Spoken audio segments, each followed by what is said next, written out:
Good news! Central Americano MBBS just 34 lakhs. Columbus Central University.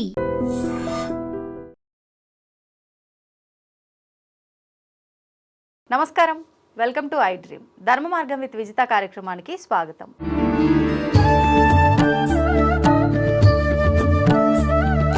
ప్రస్తుతం మనతో పాటు ఉన్నారు ప్రముఖ ఆధ్యాత్మికవేత్త శ్రీమతి డాక్టర్ బట్టిప్రోలు విజయలక్ష్మి గారు. ఇప్పుడు అమ్మతో మాట్లాడి మరిన్ని విషయాలు తెలుసుకుందాం. అమ్మ నమస్తే. నమస్కారం అమ్మ. అమ్మ, ఈ మధ్యకాలంలో చాలా మందిలో ఒక సందేహం, దాంపత్యం తర్వాత ఖచ్చితంగా ఈ ఇల్లు, ఈ బెడ్ శుభ్రం చెయ్యాలా, తలస్నానం చెయ్యాలా, ఇది ఒక క్వశ్చన్ మార్క్. చెయ్యాలి అని కొంతమంది చెప్తూ ఉంటారు, అవసరం లేదు అని కొంతమంది చెప్తుంటారు. అసలు ఏంటి వాస్తవం? మొట్టమొదటిసారి ప్రథమ సమాగమం అప్పుడు మాత్రమే అవన్నీ బాగు చేయాలి అని ఇలాంటి నియమాలు ఉన్నాయి. ఆ తర్వాత ప్రథమ సమాగమం తర్వాత కూడా వీళ్ళిద్దరినీ కూడా వెంటనే స్నానం చేయమని ఎవరూ చెప్పరు. అలాంటిది లేదు. మర్నాడు లేచి పొద్దున పూజ చేసుకునే ముందర స్నానం చేసి మళ్ళీ పూజ చేసుకోవటం మాత్రమే పద్ధతి. ఓకే. మామూలుగా నిత్యవారీగా లేచాక కార్యక్రమాల్లో చేస్తాం కదా స్నానం, అంతే. అసలు మెడికల్ సైన్స్ ప్రకారం అయితే స్త్రీ స్నానమే చేయొద్దు, కాసేపు కదలద్దు, కాసేపు అలా ఉండాలి అని. అప్పుడు మాత్రమే ఈ శుక్రము శోణితము కలిసి అక్కడ ఒక పిండం ఏర్పడుతుంది అనేది ఒక మెడికల్ సైన్స్ చెప్పేటటువంటి విషయం. ఇది కూడా ఉంది. కనుక ఆ మంచం పక్కల అవన్నీ శుభ్రం చేయాలా అనేటటువంటిది మొదటిసారి మాత్రమే. అది ఒక పద్ధతిగా అసలు వీళ్ళు రాత్రి వీళ్ళ మధ్య సమాగమం అయిందా లేదా అని తెలుసుకోవటం కోసం పెద్దవాళ్ళు వచ్చి చేసేవాళ్ళు, అంతేగాని ఎవరంటే వాళ్ళు వెళ్ళి చేయటం కూడా కాదు. ఆ తర్వాత నుంచి మనం మామూలుగా అలవాటైపోయినటువంటి నిత్య జీవితంలో భార్యాభర్తలందరూ ప్రతిసారి ఇవన్నీ శుభ్రాలు చేయటాలు ఇలాంటివి ఏవీ లేవు. మామూలు అది కూడా ఒక కార్యక్రమం అంతే. కేవలం అది ఒక రకంగా వంశాన్ని వృద్ధి చేయటం కోసం అనే దృష్టిలో పెట్టుకున్నటువంటి కార్యక్రమం. తప్పనిసరిగా అది మామూలుగానే జరుగుతూ ఉంటుంది. మర్నాడు మన అవకాశాన్ని బట్టి స్నానం చేస్తాం, మిగిలిన పనులన్నీ చేసుకుంటాం. కనుక వీటికి తప్పనిసరిగా స్నానం చేయాలి, తల స్నానాలు చేయాలి, పక్క దుప్పట్లు అన్ని రోజు మార్చాలి అనేటటువంటి నియమాలు లేవు. మర్నాడు మనకేదైనా తలస్నానం చేసే అవసరం ఉంటే చేస్తాం, లేకపోతే లేదు. ఇది దోషమైన పని కాదు. ఇప్పుడు మీరు అన్నట్టుగా అవసరం ఉంది అంటే చేస్తాము, లేదంటే లేదు అంటే కొంతమంది ఆలోచన విధానం ఎలా ఉంటుంది అంటే, ఒకవేళ నేను ఈరోజు తలస్నానం చేయలేదు, ఎందుకంటే నాకు దేవతారాధనకు సంబంధించిన విషయాల్లో ఈరోజు నేను పార్టిసిపేట్ చేయాల్సిన అవసరం లేదు, నేను కాబట్టి తలస్నానం చేయను అనుకోండి. మరి ఇప్పుడు బట్టలు తీసుకోవడం దగ్గర నుంచి, ఇంట్లో వస్తువులు కిచెన్లో దగ్గర నుంచి ప్రతిదీ తాకుతుంటాము. అగ్నిదేవుణ్ణి మొదట మనం పొయ్యి దగ్గర నుంచి అశౌచమైన పనులు కావు. ఓకే. అంటే ఇవన్నీ చేసినా తప్పు లేదు, ఏమీ అశౌచమైన పనులు కావు. భార్యాభర్తల మధ్య ఎప్పుడూ కూడా ధర్మం, అర్థం, కామం, ఇవి మోక్షం కూడా ఉంది. మోక్షం సరే పక్కకు పెడదాం. ఈ మూడు పెళ్లిలోనే వీళ్ళిద్దరికి ఆ భర్త భార్యకి ప్రమాణం చేస్తాడు. ధర్మేచ అర్థేచ కామేచ నా అతిచరామి అని ప్రమాణం చేస్తాడు. అవును, నిన్ను మించి నేను చెరించను అని. అప్పుడు వీళ్ళిద్దరి మధ్య జరుగుతున్న ప్రతిదీ ధర్మమే అయినప్పుడు, ఎందుకంటే పబ్లిక్గా డిక్లేర్ చేశాడు సభలో, వివాహ సభలో, ఆ వేదిక మీద చేసినప్పుడు, అప్పుడు నేను ఇంతకు మించి ఈవిడని మించి అతిక్రమించి నేను వెళ్ళను అని. పెళ్లిలో ప్రమాణాలన్నీ మగవాళ్ళకే ఉంటాయమ్మా, స్త్రీలకు లేవు. అది కూడా గమనించండి. ప్రమాణం చేశాడు. ప్రమాణం చేశాక ఇతను దాటి వెళ్ళాడు. కనుక అది ఎప్పుడైతే ప్రమాణం చేశాడో ఇదంతా ధర్మబద్ధమైన కార్యక్రమమే. ధర్మబద్ధమైన కార్యక్రమాలు చేస్తున్నప్పుడు మళ్ళీ శుచి అనేటటువంటిది దానికి అంటదు. అర్థమైంది కదా? ధర్మబద్ధం కాని కార్యక్రమం చేసేటప్పుడు మాత్రం అవి ఏమంటుకుంటాయో వాళ్ళకే తెలియాలి. ఇంకా చాలా కూడా వేరే అంటుకోవచ్చు. అవునా? కనుక ధర్మబద్ధమైన కామం జరుగుతున్నంతసేపు దానికి దోషం లేదు. ఓకే. ధర్మంతో అర్థాన్ని, ఆ అర్థంతో కామాన్ని అంటే కోరికను తీర్చుకోవటము చెయ్యాలి. అది లైను. ధర్మంగా ఉండాలి. ఆ ధర్మంతోనే అర్థం అంటే డబ్బుని గణించాలి. ఆ వచ్చిన దాంతోనే మన కామం, కోరికను తీర్చుకోవాలి. ఇవి మూడు ఎప్పుడైతే ధర్మంగా ఉంటాయో, కరెక్ట్గా ప్రాసెస్లో ఉంటాయో, నాలుగో దానికి మనకి ఎలిజిబిలిటీ వస్తుంది మోక్షానికి. మోక్షం అందరికీ ఊరికే వచ్చేది, దానికి వేరే ప్రాసెస్ అది ఉంది. మోక్షం కూడా భార్యాభర్త ఇద్దరు కలిసి దొరికే మోక్షాలు కూడా ఏమీ ఉండవు. భార్య మోక్షం వేరే భార్యదే, భర్త మోక్షం భర్తదే. అక్కడికి వెళ్ళాక ఎవరి అకౌంట్ వాళ్ళదే. ఈ మూడు మాత్రం ఇద్దరు కలిసి చేయాల్సినటువంటి పనులు కామం దాకా. కనుక దీంట్లో ఎటువంటి దోషాలు లేవు. ఓకే. దోషాలు లేవు. దోషం ఉంటేనే మనం అనుకునేటటువంటి ఇవన్నీ క్లీన్ చేయటం, శుభ్రం చేయటం అనేటటువంటి కాన్సెప్ట్ వస్తుంది. దోషం లేదు. మామూలుగా ఇల్లంతా ఎలా శుభ్రం చేసుకుంటున్నామో అవి కూడా అలా శుభ్రం చేసుకుంటే చాలు. మామూలుగా అన్ని రోజుల్లో ఎలా శుభ్రం చేస్తున్నామో ఆ సమయానికి అప్పుడు కూడా అలా శుభ్రం చేస్తాం. ఆ సమయానికంటే ఎప్పుడంటే అప్పుడు అని కాదు. మామూలుగా మర్నాడు పొద్దున ఎట్లా క్లీన్ చేసుకుంటున్నామో అలా క్లీన్ చేసుకుంటే చాలు.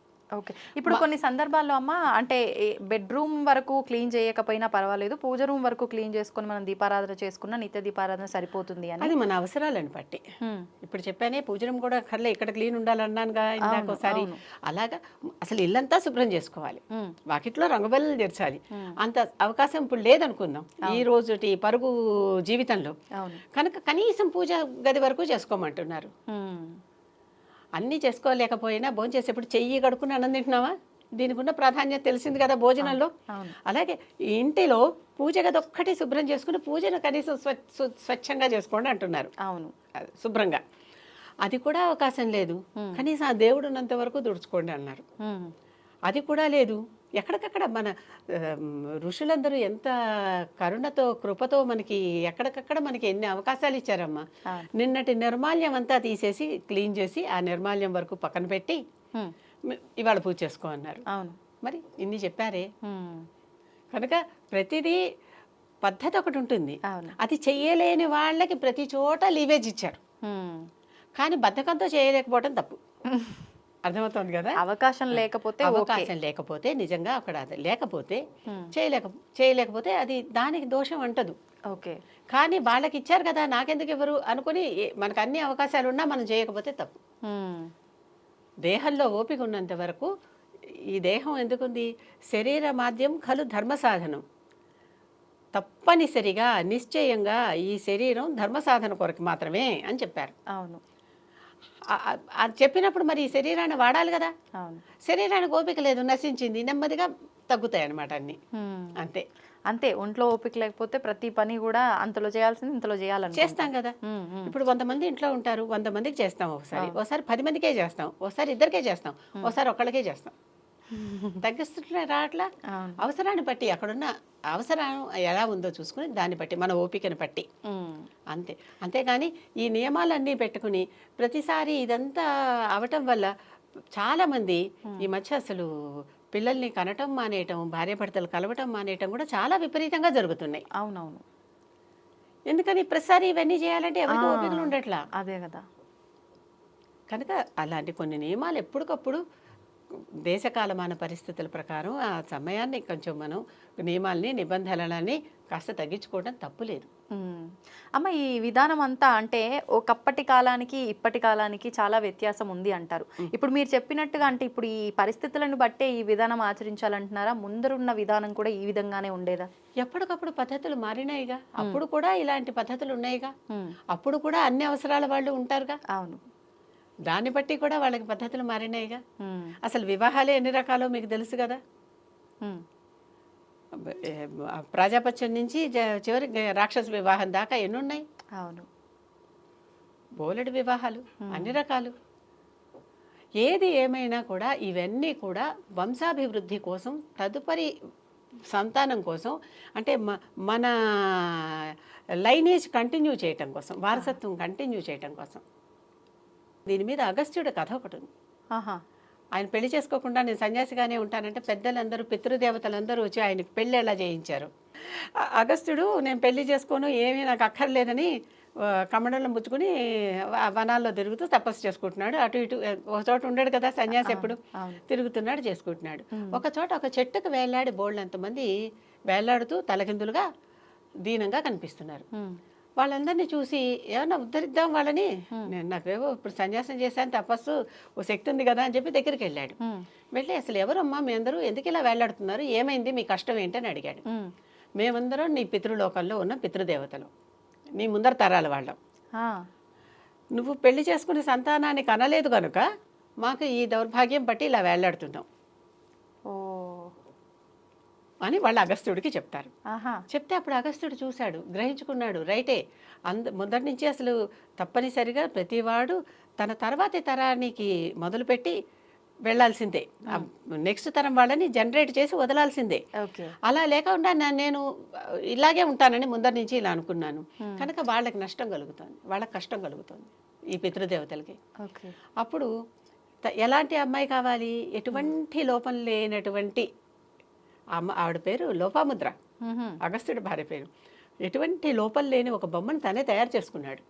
ఏ ఏ లక్షణాలు ఉన్నాయో అంటే ఈ రోజుల్లో సెలెక్టివ్ ప్రొడక్షన్ అంటాను చూడండి, అట్లా ఏ ఏ లక్షణాలు కావాలో, ఏవే లోపాలు ఉండకూడదు, అలాంటి లోపాలు లేనటువంటి ఒక అందమైన అమ్మాయిని తయారు చేసి ప్రాణం పోసాడు. ప్రాణం పోసి తను పెంచలేడుగా ఈ పిల్లని, ఆ రాజుగారికి ఇచ్చాడు తీసుకుపోయి. పెంచి తర్వాత నేను వచ్చినప్పుడు అడుగుతాను అని అన్నాడు.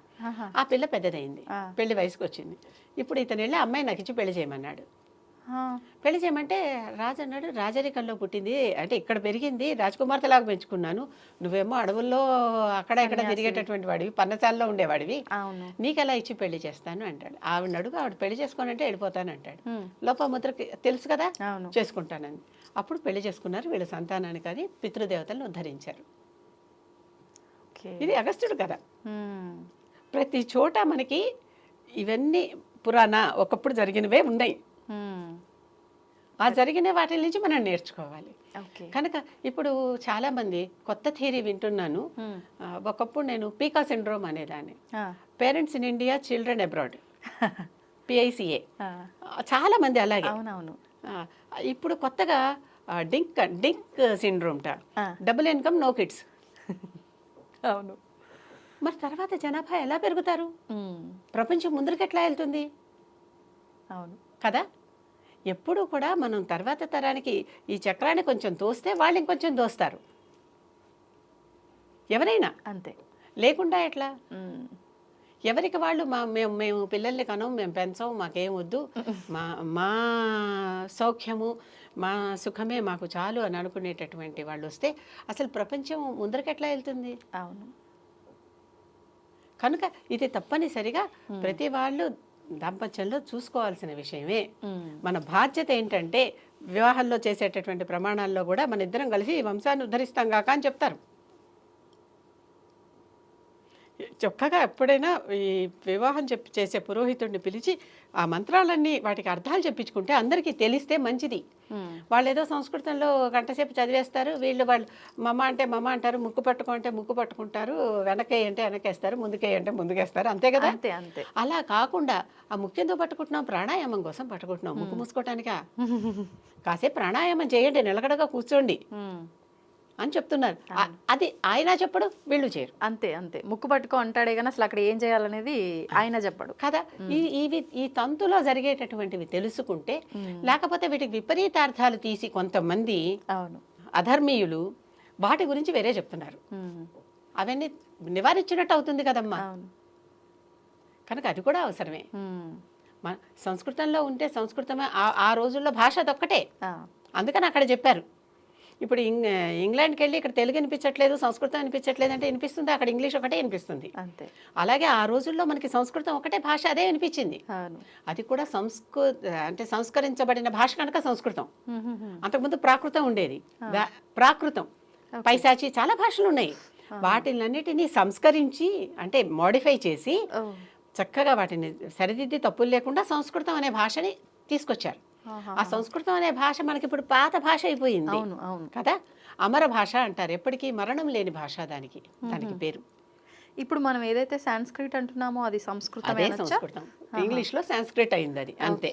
ఆ సంస్కృతమే. అందరికీ సంస్కృతం వచ్చు, కానీ అది సంస్కృతం అని తెలియదు. అవును.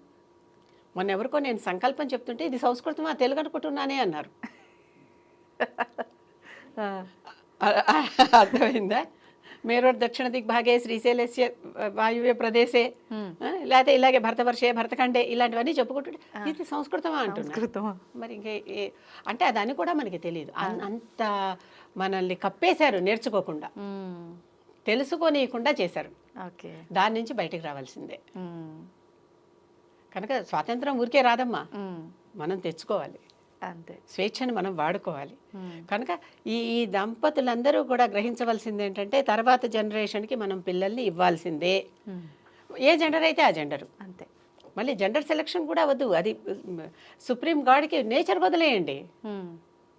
ఇప్పుడు మీరు అన్నట్టుగా ఆ, మహర్షి గురించి చెప్పినప్పుడు అంటే ఆయన పితృదేవతలంతా అక్కడ ఉన్నారు, ఈయనకు సంతానం లేకపోవడం వల్ల పెళ్ళి అదంతా లేకపోవడం వల్ల అని చెప్పి కొన్ని సందర్భాల్లో అంటే ఇప్పుడు మనం వింటుంటాం నిత్య జీవితంలో మగ సంతానం కలిగిన వారికి మాత్రమే ఆ పితృదేవతలకి మోక్షం వస్తుంది, ఆడ సంతానం ఉన్న వాళ్ళకి రాదు అని.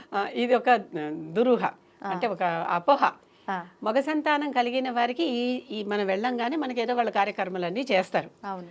సంతానం లేకుండా ఆడపిల్లలే ఉన్న వారికి వారి పిల్లలు చేస్తారు, అంటే ఇంకో జనరేషన్ ముందర జరుగుతుంది వాళ్ళకి. ఆహా, వీళ్ళ సంతానం ద్వారా. అర్థమైంది కదా.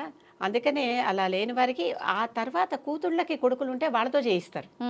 వాళ్ళతో అంటే వాళ్ళ పేరు చెప్పి అంటే అది ఇంకో జనరేషన్ ముందర కూడా నీకు జరిగినాయి. ఓకే. కూతురు లక్ష్మీదేవమ్మ ఇంటికి ఎవరు వస్తే వాళ్ళే అనుకునేటటువంటి పద్ధతి ఎప్పుడైతే మనం నేర్చుకుంటామో, అలా కాకుండా ఇలాగే అని ఒకప్పుడు చాలా మందిని కనేవాళ్ళు కనుక ఎప్పుడో అందరూ ఉండేవాళ్ళు. అవును, అందరూ ఉండేవాళ్ళు అంతే. కనుక ఈ దోషమేమీ లేదు. అంతేకాదు మనకి తర్వాత కార్యక్రమాలు జరగవు అనేటటువంటి బాధ కూడా లేదు. స్త్రీలు కూడా చక్కగా అన్నీ చేయొచ్చు. కానీ చేయకూడదు అంటున్నారు కదమ్మా. అది మ్యాట్రియార్కల్ సొసైటీ నుంచి నెమ్మదిగా ప్యాట్రియార్కల్ సొసైటీకి వచ్చేస్తున్నాం కదమ్మా. మాతృస్వామ్యం వదిలేసి పితృస్వామ్యం వైపుకి వచ్చేసాం కదా. వచ్చేసామా, లాక్కొచ్చారా? వచ్చేసామంటే నెమ్మదిగా కొన్ని మార్పులు. నిజంగానే transition between matriarchal society to patriarchal society మాట్లాడుకుంటే ఎన్ని ఉంటాయో దాంట్లో. ఇవన్నీ ఎన్నో విషయాలు అన్నమాట. ఏ విషయంలో దిగినా వాటన్నిటికీ మనకి సందర్భాలు, మనకి రకరకాల ఉపాఖ్యానాలు మన పురాణాల్లో ఉన్నాయి, మన ఉపనిషత్తుల్లో ఉన్నాయి, మనకు చెప్పబడినాయి. అవి మనం తెలుసుకోవటం ఒక్కటే అంతే. ఆ మధ్యలో ఒక తెర అడ్డం ఉంది. ఆ వెంకటేశ్వరుణ్ణి వేడుకున్నట్టుగానే త్యాగరాజు గారు తెర తీయగరాదా అయిపోయింది. ఆ తెర తెరిస్తే అంతా రహస్యం, ఆ రహస్యం అంతా బట్టబయలు. అవును, అంతే. కనుక భార్యాభర్తలు తప్పనిసరిగా దాంపత్యంలో చక్కటి తర్వాత జనరేషన్ కావాల్సిన సుమాలను పూయించి వాళ్ళని వదిలిపెట్టాలి. ఎప్పుడూ కూడా భార్య మాట భర్త, భర్త మాట భార్య వింటున్నంతకాలం చక్కగా హాయిగా సజావుగా సాగిపోతుంది కార్యక్రమం. వీళ్ళిద్దరూ ఒకళ్ళ మాట ఒకళ్ళు వినకపోతే పక్క వాళ్ళు మన మాటలు వింటారు. అది ఎప్పుడు బాగా జ్ఞాపకం పెట్టుకొని భార్యాభర్త సఖ్యంగా అన్నిట్లోనూ, దేంట్లో ధర్మం అర్థం కామంలో కూడా ఈ మూడిట్లో సఖ్యంగా ఉండి వంశాన్ని వృద్ధి చేయటం, కుటుంబాన్ని వృద్ధి చేయటం, కుటుంబ విలువలు పాటించటం, కుటుంబంలో ఉన్నటువంటి కొన్ని ఆచారాలు పద్ధతులు ఉంటాయి కదా, వాటిని ముందుకు తీసుకెళ్ళటం తప్పనిసరిగా చేసి తీరాల్సిన ధర్మాల్లో ఒకటి. అమ్మ, నిత్య దీపారాధన విషయంలో తీసుకోవాల్సిన జాగ్రత్తలు ఏంటి? అంటే ఖచ్చితంగా ఇంట్లో నిత్య దీపారాధన ఉండాలి అంటారు. మళ్ళీ ఈ మధ్యకాలంలో విమర్శలు కూడా ఎక్కువైపోయాయి ఈ దీపారాధన విషయంలో. ఒత్తుల దగ్గర నుంచి, ఆయిల్ యూజ్ చేసే విధానం నుంచి, మగవారి దీపారాధన చేయాలా, ఆడవారి దీపారాధన చేయాలా, నిత్య దీపారాధనకి పూలు అవసరమా, నైవేద్యం అవసరమా, ఇలా ఒక్కటేమిటి చాలా ఉన్నాయి. వాటి గురించి ఓకే, దీని గురించి మాట్లాడటానికి నిత్య దీపారాధన చెయ్యాలి అనేది పద్ధతి. దేవుడిని ఒకసారి కూర్చోబెట్టాక చీకట్లో కూర్చోబెట్టలేం కదా. నిత్య దీపారాధన చేయలేని వాళ్ళు నిజంగానే ఏ దీపమైనా దీపమే కనుక ఆ కరెంటు దీపం వేసి వెళ్ళినా కూడా దోషం అయితే లేదు. Okay okay. తైల దీపమే పెట్టాలనేటటువంటి, తైలం అంటే తిలల నుంచి వచ్చిందే తైలము అనేమాట. అంటే నువ్వుల నూనె మాత్రమే తైలము. ఓకే. కనుక దేవుడికి పెడితే ఆవు నెయ్యి పెట్టచ్చు, లేదా నువ్వుల నూనె పెట్టచ్చు. ఈ రెండిటితో ఆయిల్ అడిగారు కనుక. ఇతర నూనెలు కూడా కొన్ని చేయటం అనేది పద్ధతిలో ఉంది, కానీ అది మామూలు నిత్య దీపారాధనకి, సాత్విక పూజలకి అవి వర్తించవు పెద్దగా. అవి వేరే. ఓకే. కొన్ని వేరే ప్రత్యేకమైన పూజలు చేస్తాం కదా, వాటికి సంబంధించి ఆ నూనెలు మారతాయి. కనుక తైలం కానీ ఆవు నెయ్యి కానీ మామూలుగా ఇంట్లో సాత్విక దీపారాధన చేసుకునేటప్పుడు ఇవి చెయ్యొచ్చు, ఇవి వాడచ్చు, ఇవి రెండు. ఇంకా దీపాలు పొద్దున పెట్టాలి, సాయంత్రం పెట్టాలి, ఇన్నెన్ని అంటే ఓపిక ఉంటే ప్రతి సంధ్యలోనూ పెట్టాలి. అంటే పొద్దున, మార్నింగ్, ఈవినింగ్ అని అర్థం. అక్కడ ఇప్పుడు ఒకసారి పొద్దున నిత్య దీపారాధనలో భాగంగా దీపం వెలిగించామనుకోండి, సాయంత్రం ఒకవేళ దీపం కొండెక్కితే ఆబ్వియస్లీ అయిపోతుంది కదా. మరి అదే ఒత్తి పైన మళ్ళీ ఈవినింగ్ పూజ చెయ్యొచ్చా? సాధారణంగా వాడేసిన కుందినైతే వాడచ్చు, కానీ వాడేసిన ఒత్తిని మళ్ళీ వాడొద్దు. అదేమన్నా దోషమా? వాడితే ఆ పూజ లెక్కలో అయిపోయింది కదా, హుతం అయిపోయిందిగా. అవును. ఎప్పుడు కూడా హుతం కాకుండా మిగిలిపోయి, ఇది కూడా ఒక రకమైన లాంటిది, హోమం లాంటిది, ఆహుతి వేసాం కదా దాంట్లో నూనె. హుతమైపోయిన వాటిని మళ్ళీ సగంగా హుతమైపోయినవి కూడా మళ్ళీ తిరిగి వాడకూడదు. ఇప్పుడు కొన్నిసార్లు మనం వెలిగించేటప్పుడే వెంటనే కొండెక్కుతుంది. అలాంటప్పుడు మళ్ళీ అదే continue వెలిగించుకోవచ్చు, దానికి దోషం ఉండదు. అలా కాదు, చాలాసేపు వెలిగి అంతా అయిపోయాక ఇంకా ఒత్తి మిగిలి ఉంటే ఆ ఒత్తిని మళ్ళీ వాడుకోవచ్చా అంటే వద్దు. సాయంకాలంకి కూడా వాడకూడదు, అక్కర్లేదు, వద్దు. ఆ మాత్రం చేసు. అసలు ఎప్పుడు ఇవన్నీ ఎందుకు వస్తున్నాయి? ఇన్ని ఒత్తులు పెడుతుంటే మళ్ళీ ఇన్ని పెట్టాలి, మళ్ళీ దానికోసం బయటకు వెళ్ళాలి, తేవాలి, లేకపోతే చెయ్యాలి, ఇలాంటివి. ఒక్కటే ఒత్తి పెట్టుకున్నా కూడా చాలు. ఒక్క ఒత్తి. నేనైతే ఇంట్లో చేసే పద్ధతి చెప్తున్నా. పెట్టకూడదు అంటారు కదా. బొడ్డు ఒత్తి పెడితే కింద పీఠం ఒక ఒత్తి, పైన ఉన్నది ఒక ఒత్తి కింద లెక్క. ఎన్నో దీపాలు ఈ మధ్య మనకి మధ్యలోనే ఒత్తి పెట్టేటటువంటి పద్ధతిలో దీపాలు కూడా వస్తున్నాయి కదా. చాలా ఈ విధంగా ఉండేటటువంటి వాటిలో ఒకటే ఒత్తి వేయటం వల్ల రెండు చోట్ల మధ్యలో అసలు ఒక నమ్మకం కూడా ఉంది, పువ్వు ఒత్తేసి పెడితే పువ్వులాగా పోతారు పోయేటప్పుడు అని, హాయిగా అని. అలాంటి ఒక నమ్మకం కూడా ఉంటుంది, ఒక మాట ఉంది. ఇక్కడ ఈ పువ్వొత్తి వేస్తాం చూడండి, దీనివల్ల మొత్తం అంతా వెలుగొస్తుంది. దీపావళి నాడు చాలా గాలి వస్తూ ఉంటుంది, మనం దీపాలు అంటిస్తూ ఉంటాం, ఆరిపోతుంటే మళ్ళీ అంటిస్తూ ఉంటాం, మళ్ళీ ఆరిపోతూ ఉంటాం. వీటన్నిటికి ఒక విరుగుడు ఏంటంటే పువ్వొత్తేసి దీపం పెడితే ఇటు వచ్చిన గాలిని ఇటు అడ్డుకుంటుంది, ఇటు వచ్చిన గాలిని ఇటు అడ్డుకుంటుంది, బ్యాలెన్స్ అవుతుంది. బ్యాలెన్స్ అవుతుంది, గాలిని బ్యాలెన్స్ చేస్తుంది. 90% దీపాలు ఆరిపోవు. ఇప్పుడు అవేమో మనం ప్రమిదల్లో వెలిగిస్తాం కదా, మరి పువ్వొత్తి వేస్తే మిడిల్లో వెలిగించాలా, అది మళ్ళీ క్రాస్గా పెట్టే మధ్యలోనే వెలిగించాలి, ప్రమిద మధ్యలోనే, ప్రమిద మధ్యలో పెట్టే వెలిగించాలి. ఆ ప్రమిద మధ్యలో పెట్టి వెలిగించేటటువంటి దీపం సాధారణంగా 90% ఆరదు, ఆ తర్వాత నిలిచి వెలుగుతుంది. దానికి దిగ్దోషం ఉండదు, దిక్కుల దోషం అనమాట. అంటే ఇటువైపు ఈ దిక్కుకు వెలిగించి ఆ దిక్కుకు వెలిగించలేదు, ఆ దిక్కుకు వెలిగించి ఈ దిక్కుకు వెలిగించి, ఎన్నో దిక్కులు ఉన్నాయి కదా మనకి. కనుక ఇన్ని దిక్కుల్లో ఇన్ని దీపాలు పెట్టుకుంటూ వెళ్తే ఎన్ని అవుతాయి, ఇన్ని ఒత్తులు వేసుకుంటూ వెళ్తే ఆ లోపల వేసిన నూనె కాసేపటికి అయిపోతుంది, మన పూజ అయ్యేదాకా కూడా ఉండదు. మరి ఇన్ని ఒత్తులు వెలిగించాలి కదా అది. కనుక అలా కాకుండా ఒకటే ఒత్తి వేసుకుంటే చక్కగా నిలిచి కాలుతుంది. అంతేకాకుండా దానికి దిగ్దోషం ఉండదు, అన్ని వైపులా వెళ్తూ వెళ్ళిందిగా. ఏ మూలకి మనం కాంతి విహీనం చేయలేదుగా. ఇప్పుడు సాధారణంగా దీపం పెట్టి చూస్తే దాని వెనకాల వైపు చీకటి ఉంటుంది, గమనించారా? ఇక్కడ చీకటి ఎక్కడ ఉంటుంది, కింద ఉంటుంది. పైన ఎక్కడ కనిపించే దాంట్లో ఎక్కడా కూడా చీకటి ఉండదు. కనుక అటువంటి దీపానికి దోషం లేదు. ఆ దీపం వేసుకుని చేసుకున్నంతసేపు ఏమీ తప్పులేదు. నేను నిత్యం అలాగే చేస్తున్నా, కొన్నేళ్ల బట్టి చేస్తున్నా, నేనే పాటిస్తున్నా. అంటే పాటించేదే కదా ఇంకోళ్ళకి చెప్పాలి, నేను అదే చేస్తున్నా. దానివల్ల దిగ్దోషం ఉండదు. ఆ దీపం పెట్టినందువల్ల చుట్టూ ఉన్న ప్రాంతం అంతా కూడా వెలుగుతో నిండిపోయి ఉంటుంది. అటువంటి దీపం పెట్టుకుంటే ఏది వాడాలి, ఎన్ని దీపాలు పెట్టాలి అనేటటువంటి సమస్య ఎరేజ్ కాదు. ప్రతిదానికి మనం ఎందుకో సంకోచిస్తున్నామమ్మా, భయపడుతున్నాం. ఒకటి పెట్టుకుంటే తప్ప, రెండు పెట్టుకుంటే తప్ప, మూడు పెట్టుకుంటే తప్ప. మొన్నెవరో ఒకటి అడిగారు, ఒక దీపం ఒక్క వత్తి వేయకూడదు అంటారు కదండి అని. అది ఒక్క వత్తితో సమానం కాదు, పీఠం ఒక వత్తి, ఇక్కడి నుంచేగా పైకి ఆయిల్ వెళ్తుంది. అది సింగిల్గా ఇలా ఉన్న వత్తి కాదు, దానికి రెండు భాగాలు ఉన్నాయి కనుక అది రెండు వత్తులతో సమానం. పెద్ద పెద్ద వాళ్ళు కూడా చెప్పారు ఇవి చెయ్యొచ్చు, తప్పులేదు. పెద్ద పెద్ద వాళ్ళు కూడా చెప్పారు వీటిని ఇలా ఈ విధంగా చేయొచ్చును అని. ఇప్పుడు ఈ పువ్వులు నైవేద్యాల విషయానికి వస్తేమా, పువ్వులు నైవేద్యాలు వాసన ఉన్న పువ్వే పెట్టాలి, అదొక కండిషన్ ఎప్పుడు కూడా. వాసన లేని పువ్వులు దేవతకి పువ్వులు పెట్టకూడదు. అలాంటప్పుడు ఇప్పుడు చాలా ఈ మధ్య వెండి పూలు, బంగారం పూలు కూడా వచ్చేస్తున్నాయి, వాటికి వాసన ఎక్కడి నుంచి వస్తుంది? అంతే కదా. అలాంటి వాటిని గంధంలో ముంచి దేవుడి దగ్గర పెట్టండి, లేకపోతే పన్నీరులో ముంచి దేవుడి దగ్గర పెట్టండి. కాస్త నీళ్ళలో కొంచెం జవా వేసుకుంటే ఎంత సుగంధభరితం అయిపోతుందిగా. ఈ పువ్వును కొంచెం దాంట్లో ముంచి దేవుడి దగ్గర పెట్టండి. వాసన లేని పువ్వు పూజకు పనికిరాదు, ఎంత పెద్ద పువ్వు అయినా సరే, ఎంత చిన్న పువ్వు అయినా సరే. కనుక అది పెట్టచ్చు, ఏ పువ్వైనా పెట్టచ్చు వాసన ఉంటాయి. అందుకనే మల్లెలు, గులాబీలు వాటికి మంచి వాసన ఉంటాయి కదా, అలాంటి పువ్వులు ఎక్కువ ప్రిఫర్ చేస్తుంటారు. సన్నజాజులు, లిల్లీలు, ఎందుకంటే చక్కటి వాసన ఉంటాయి. అలాగని చాలా ఘాటైన వాసనలు ఉన్నవి కూడా బంతిపూలు లాంటివి పెట్టరు పూజకి.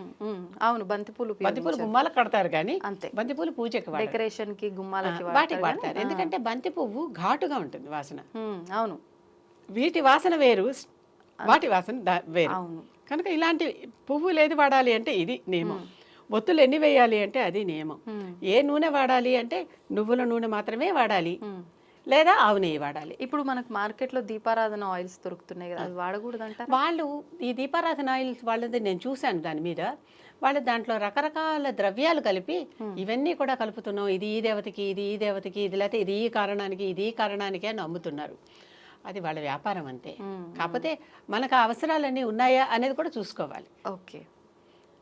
ఇప్పుడు ఒక కారణానికి మనం ఇది పెడుతున్నామంటే అవసరం మనకుంటే అది పెట్టండి, తప్పలేదు. చెప్పాను కదా, రకరకాల ఇంకా బోల్డ్ నూనెలు పెడతారు. అవును. కొంతమంది ఆముదంతో పెడతారు, కొంతమంది విప్ప నూనెతో పెడతారు.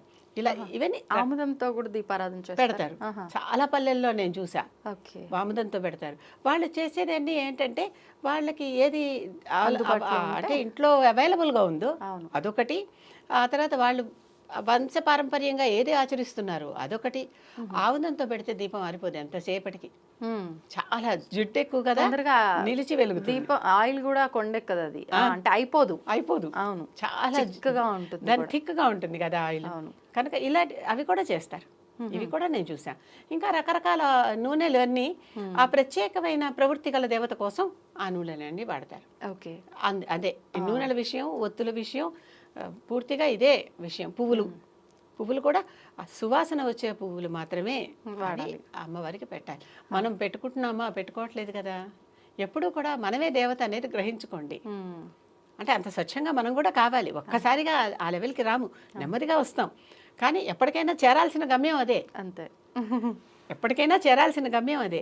కనుక మనం ఏం చేసుకుంటున్నాము, మనం ఇంట్లోకి వెళ్ళా కాళ్ళు కడుక్కుంటున్నామా, అమ్మగారికి కూడా ఏం చేస్తున్నాం, పాదయోహ పాద్యం సమర్పయామి, చేయి కడుక్కుంటున్నామా, హస్తయోహ అర్ఘ్యం సమర్పయామి, మంచినీళ్ళు తాగడానికి ఇస్తున్నారా, ముఖ్య ఆచమని. అంటే ఏది చేసినా కూడా మనకి మనం ఏం చేసుకుంటున్నాం అవన్నీ దేవతకు కూడా మనతో పాటుగానే భావించి చేస్తున్నాం. నైవేద్యాలు పెట్టినా, పువ్వులు పెట్టినా మీరేం చేస్తే అది చెయ్యండి. మనం చీకట్లో ఉంటున్నామా, లైట్ వేసుకుంటున్నాం కదా, అవును, అంతే. ఓకే. ఓకే అమ్మ, ఇప్పుడు ఈ పూజ చేసే విధానం కూడా అంటే ఈ నైటీలు వేసుకొని పూజ చేసేది ఎక్కువగా చూస్తున్నాం ఈ మధ్యలో. కానీ నైటీలు అంటే వేరే వేరే సమయాల్లో వేసుకుంటారు కాబట్టి నైటీలు వేసుకొని పూజ చేయడం ఏంటి అని కూడా క్వశ్చన్. కానీ మేము ఈ నైటీలు పూజ కోసమే ఉపయోగిస్తున్నాము అన్నట్టుగా ఉంటే మరి వాడొచ్చా, ఇది ఒక క్వశ్చన్. మడి నైటీలు అంతే వాడచ్చు. దాంట్లో ఒక నియమం ఉంది, వాడచ్చు కానీ ఒక నియమం ఉంది. ఎప్పుడూ కూడా ఏకవస్త్రగా పూజ చేయకూడదు. ఏకవస్త్ర అంటే అది అశౌచంలో ఉన్నట్టు లెక్క. ఓకే. ద్రౌపది కూడా ఈడ్చుకుపోతాను సభకి, నిన్ను నీ భర్తలు ఓడిపోయారు అని అంటే నేను ఏకవస్త్రని రానంటుంది. రజస్వల సమయంలో ఏకవస్త్రగా ఉంటారు. కనుక మనం ఏకవస్త్రగా అంటే ఇన్నర్ గార్మెంట్స్ లెక్కగా ఉండరు. ఒక వస్త్రంగా తప్పనిసరిగా పైన ఒక ఉత్తరీయం వేసుకుంటే దోషం లేదు.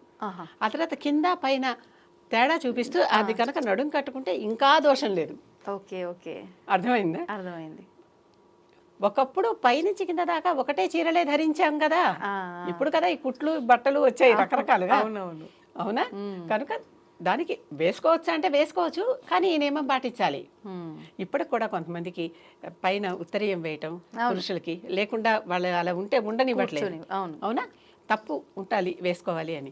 ఆ ఉత్తరీయం వేసుకోవటంలో కూడా ఇటువైపు వేసుకుంటే భార్య ఉన్నట్టు, ఇటువైపు వేసుకుంటే భార్య లేనట్లు, ఇలాంటి శాస్త్రాలు కూడా ఉన్నాయి. అది అర్థం చేసుకోవాలన్నమాట అవతల వాళ్ళు. అలాగే స్త్రీ కూడా ఉత్తరీయం పైనుంచి ఇలా ధరించి పూజ చేసుకోవచ్చు. కింద నైటీ వేసుకుని పైనుంచి ఉత్తరీయం వేసుకుని చక్కగా చేయొచ్చు.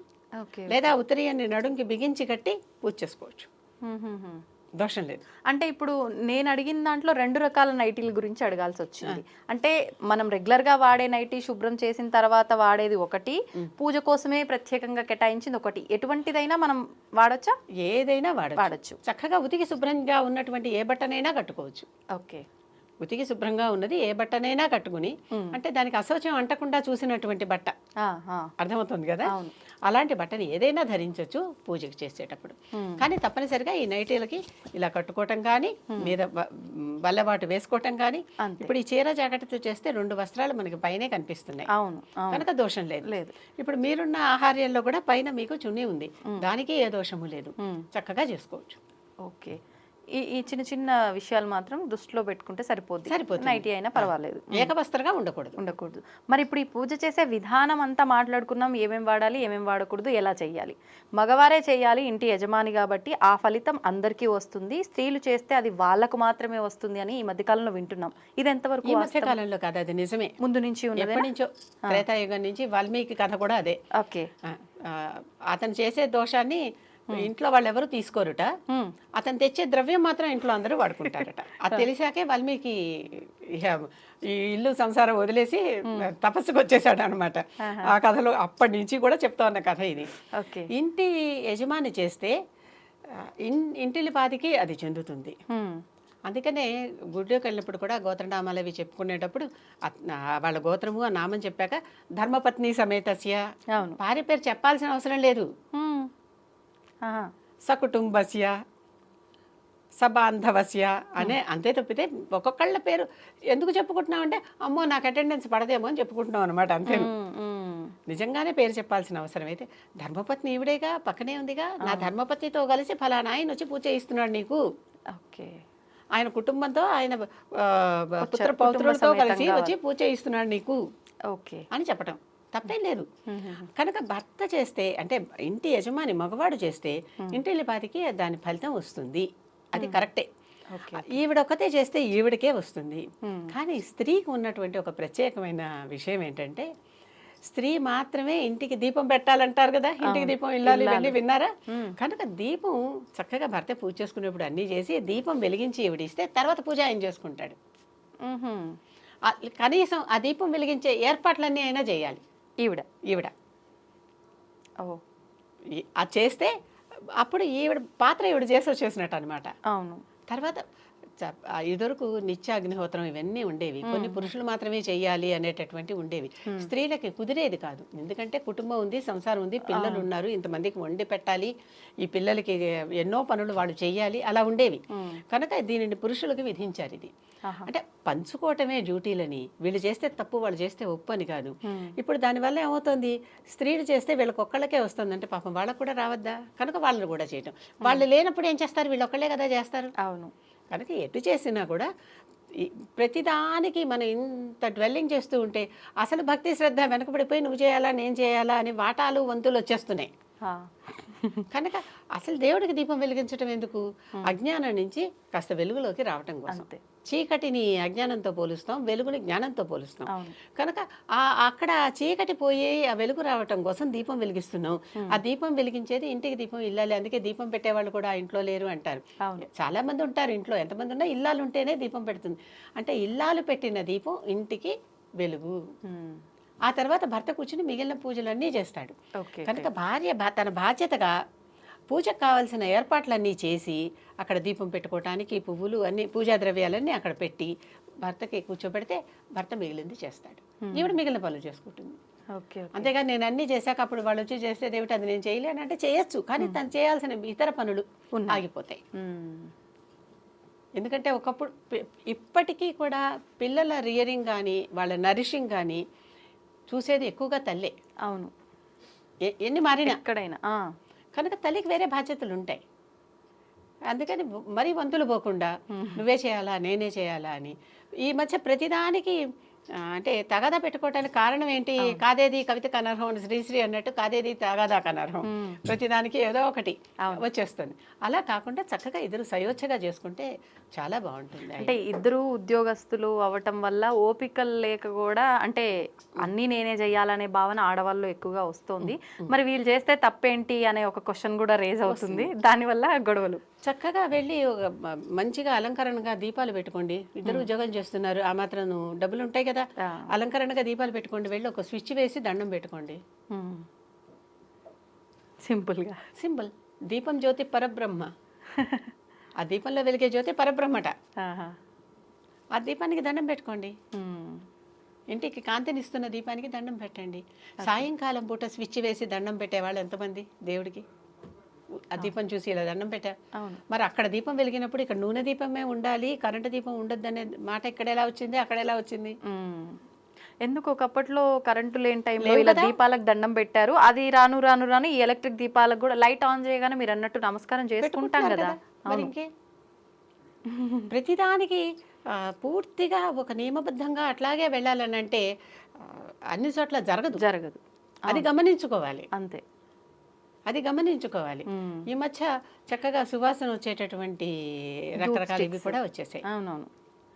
నేనేం చేస్తున్నాను, మా ఇంట్లో చక్కగా ఇంత ముద్దకర్పూరం తీసుకుని మూటలు కట్టి అన్ని గదుల్లో పెట్టేస్తే చక్కగా ఇల్లంతా సువాసన భరితంగా ఉంటుంది ఎప్పుడు. ఓకే, ఒక టిప్ చెప్పేశారు అయితే. అంతేకాదు, కరోనా అప్పుడు అలా చేస్తే మా కరోనాలు కూడా ఎవరికి మా ఇద్దరికి రాలే. అవునా?